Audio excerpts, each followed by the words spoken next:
Le salafisme au prisme de l'histoire. Le salafisme, voilà un mot qui fait fureur aujourd'hui. Certains l'adulent dans le monde musulman contemporain, persuadés d'y trouver des modèles de vie et cherchant à se conformer à ce qu'ils pensent être une attitude salafiste comme synonyme d'attitude vertueuse. D'autres le rejettent avec horreur. C'est le cas notamment en dehors du monde musulman et de la part des non-musulmans. L'historien, quant à lui, ne doit pas tomber dans le pour ou le contre. Il doit examiner ce qu'il en est à travers le temps, ce qu'il en est de ce mot qui déchaîne aujourd'hui les passions. Dans la langue arabe classique, le verbe salafa signifie labourer le sol pour y placer des semences qui germeront ensuite. Dans la langue arabe de l'époque du Coran, le terme salouf désigne le chameau qui arrive le premier au point d'eau. Il précède donc les autres chameaux. Il est en avant par rapport aux autres. Par contre, quand il s'agit de ce qui s'inscrit dans le temps, les formes verbales salafa ou aslafa renvoient à ce qui est en arrière par rapport à un moment futur. Il s'agit donc de ce qui s'est fait auparavant. Dans le Coran, ce sens temporel peut être négatif. Il se dit de ce qui a été fait avant, mais qui ne doit pas être refait, comme dans certains mariages entre proches parents. C'est dit dans la sourate 4 au verset 22-23. Mais on a aussi le sens positif, comme dans la sourate 69 au verset 24, où il est dit que l'on recueillera au paradis le fruit des actions faites avant, donc durant la vie terrestre.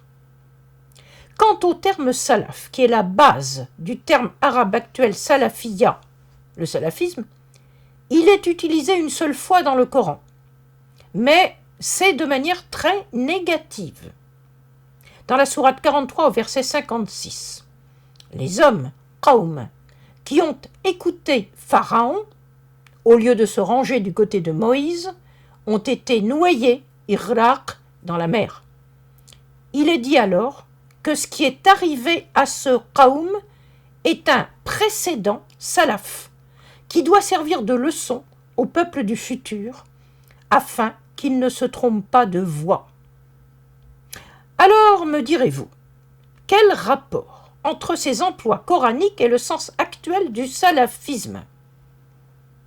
Eh bien, comme pour les termes sharia ou sunna, on peut dire qu'il n'y a aucun rapport. La question est alors de savoir quand le sens actuel, qui désigne des hommes appelés salaf, est considéré comme des anciens qui doivent être imités, est apparu. On pense d'abord à la société d'empire du IXe et du Xe siècle. C'est là, en effet, qu'on se réfère à un passé, donc à un avant qui serait un modèle à suivre.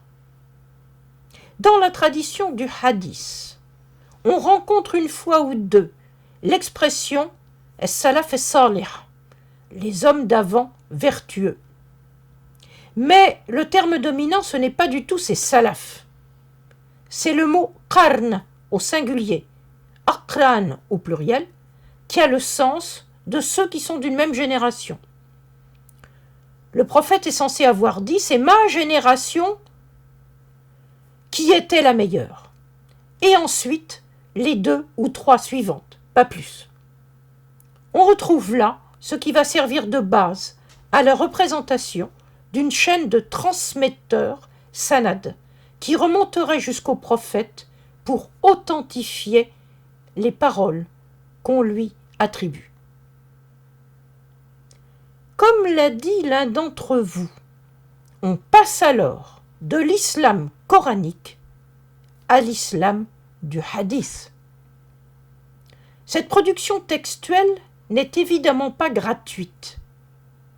Elle répond à un besoin collectif de référence et de légitimité. On est alors dans une nouvelle société multiculturelle, en expansion et très prospère, qui a besoin de se donner des règles collectives. Le mythe de référence au passé qui se produit alors est extrêmement positif. Il permet d'actualiser la croyance en allant de l'avant. Tout à l'inverse, l'invention du salafisme moderne et contemporain cherche à répondre à une situation de crise en se réfugiant mentalement dans le passé et non pas en cherchant à inventer le futur.